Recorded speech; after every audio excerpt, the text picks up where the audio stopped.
What's up, guys? Hope you're doing well. Let's have a little open mic night, shall we? So, when I was in 5th grade, years ago, we had this thing where we would like sit down and do an open mic chat session for about an hour before it was always after lunch and before we started our afternoon classes. It was the only really like peaceful and kind of redeeming thing that I actually really enjoyed from that time in my life that was rather just chaotic and something I'd rather really not talk about right now. Anyway, I was thinking about this idea today about doing a open mic night a couple times a week where I can just sit down and talk about something that's on my mind, something that I want to just was in my head, and I just want to get out to y'all in video form. And I thought I'd talk about a trip and an experience that really changed my life and changed everything for me. Really something that was like a serious dream come true for me, and that was when I got to visit the United Nations headquarters in New York City. Long story short, I was on a road trip. Excuse me if I stutter. I was on a road trip with my family. We were in the process of we were on a road trip to look. We were on a college searching road trip with my family. We were in New York City for a night. We were in New York City for a couple days. We were in New York City for about 2.5 days. My father and my sister went and toured a college in New York City, while me and my grandfather went to the UN. And also keep in mind, the day we decided to do that, it was pouring rain, like beyond pouring rain. Literally, it was just like a giant, like it was just downpouring rain all morning, which is ironic because when I woke up that morning, it wasn't raining. Like it hadn't started raining right away. It started raining kind of later in the morning. I have this is still one of my craziest childhood memories of that. It's probably my craziest one so far. The moment I stepped out of the taxi, and I stood up out of the taxi, I was super excited. Like, literally, as soon as we got there, I've been staring at the window all morning. And while we were in the taxi, it's a fairly long taxi ride from Central Park to the UN, or on the other side of the island of Manhattan. So, when our taxi driver dropped us off, I jumped out of the car, I jumped straight up, grabbed my camera, and I was just like, I was mind blown, and I felt like I was super excited. I love geography, I love foreign countries, I love studying foreign countries, foreign culture, flags, anything and everything that revolves around foreign countries. I just love to study it. So when I saw all 193 United Nations member country flags, or all arranged outside in alphabetical order. This isn't pouring rain. This isn't pouring rain, by the way. I stood out there and I was just like, oh my gosh, this is it. Like, I'm about to do something that is going to change the course of my life.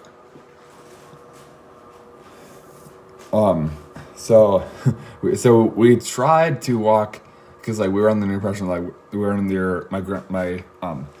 and my grandfather and I were under the impression that they just walk out to the front gate and they let you in. No, it's more complicated than that when it comes to the UN. And keep in mind, it's New York City and it's pouring rain. So we were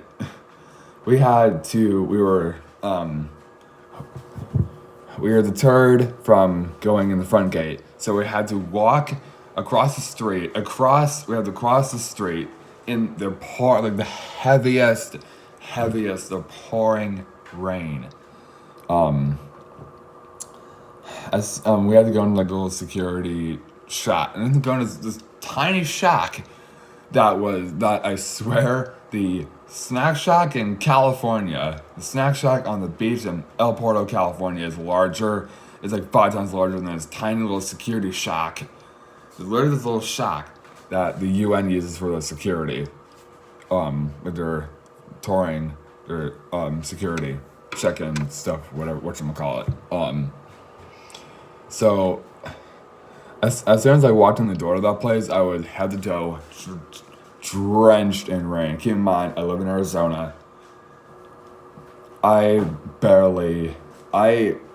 Whenever it does rain out here, it is a blessing. Serious blessing. It barely ever rains here, and when it does, it doesn't downpour, but like it does rain hard. So I've been in hard rain a lot from Arizona monsoons and thunderstorms out here. But keep in mind, out here it doesn't necessarily hard rain. In New York City, oh my gosh, it hard rains. So like walking the door as the most drenched I've ever been. And literally I just walked in the door, soaking wet. Like squeaky shoes, squeaky shoes, and literally I look like I've been swimming. I look like I've been swimming for 5 hours. I look like I've been swimming for an hour. When in reality, I was just walking in downtown New York City for 10 minutes in the pouring rain. Anyway, we got that over with. We finally got in the main. We got in the door.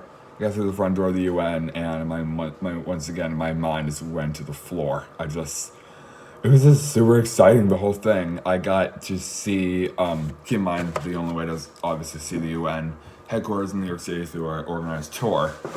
So we did this tour. We did a nice long tour of the UN, led by an amazing tour guide who actually worked there.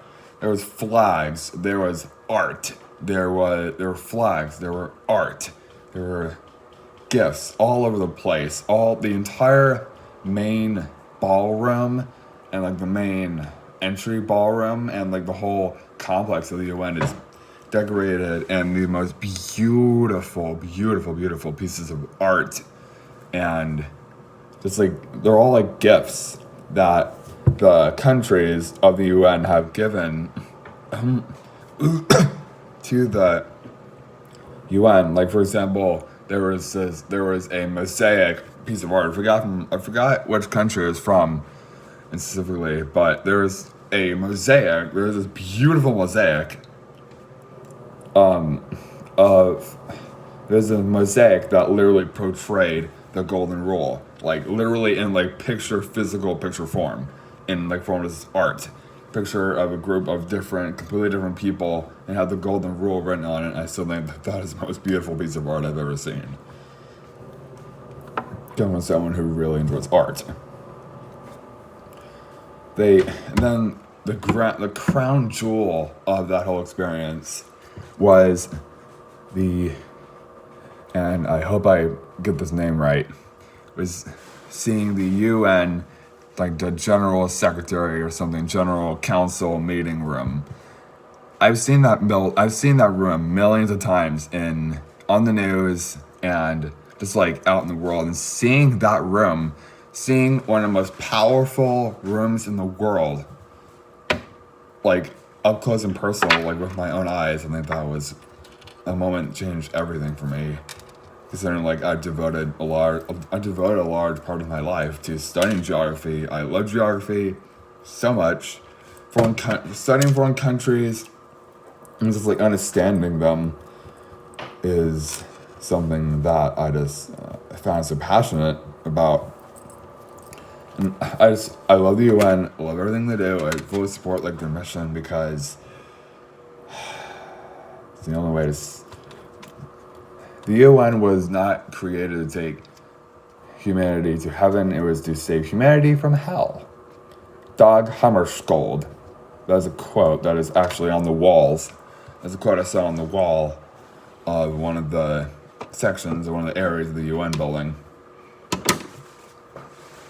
That might not be the original quote, it's kind of the gist of it. Anyway,